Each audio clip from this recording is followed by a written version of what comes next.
Welcome to Bharat today. నేను మీ Sumalatha.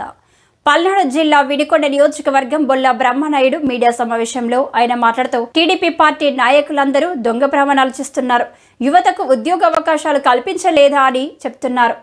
YCP ప్రభుత్వంలో 2,14,000 మందికి ఉద్యోగాలు కల్పించడం జరిగింది. 6,000కు పైగా డిఎస్సి ఉద్యోగాలు కల్పిస్తున్నారు.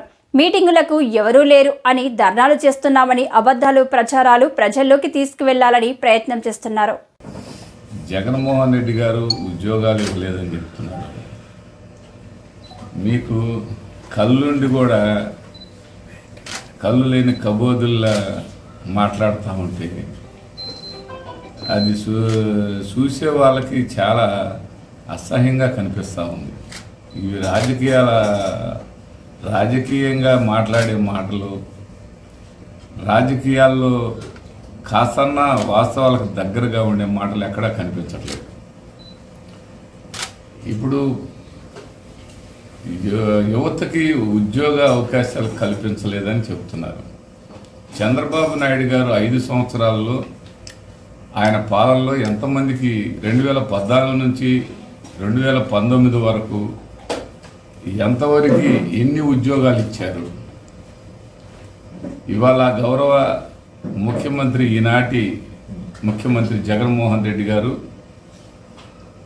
దాదాపుగా 2,14,000 మందికి ఉద్యోగ అవకాశాలు కల్పించాడు. ఒక్క సచివాలయంలో ఫస్ట్ ట్రిప్పులో 1,30,000 పైచీలకు ఉద్యోగాలు ఇచ్చి మళ్ళా రెండో ట్రిప్పులో కూడా మళ్ళా ఇంకా కొంతమందికి ఉద్యోగాలు ఇచ్చి మళ్ళీ ఏ ఉద్యోగాలైనా అన్ని టోటల్గా చూస్తే ఇవాళ 2,14,000 ఉద్యోగాల పైచీలకు ఇవాళ మన ప్రభుత్వం తరపు నుంచి ఉద్యోగ అవకాశాలు యువతకు కల్పించడం జరిగింది. మరి ఆ రోజు 14వ తారీఖు అంటే రేపు సాయంత్రం నరసరావుపేట పల్నాడు బస్ స్టాండ్లో మన వైఎస్ఆర్ కాంగ్రెస్ పార్టీ తరఫున ఎంపీ అభ్యర్థిగా రేపు రానున్న ఎలక్షన్లో పోటీ చేయనున్న ఎంపీ అభ్యర్థిగా వస్తున్న అనిల్ కుమార్ యాదవ్ గారికి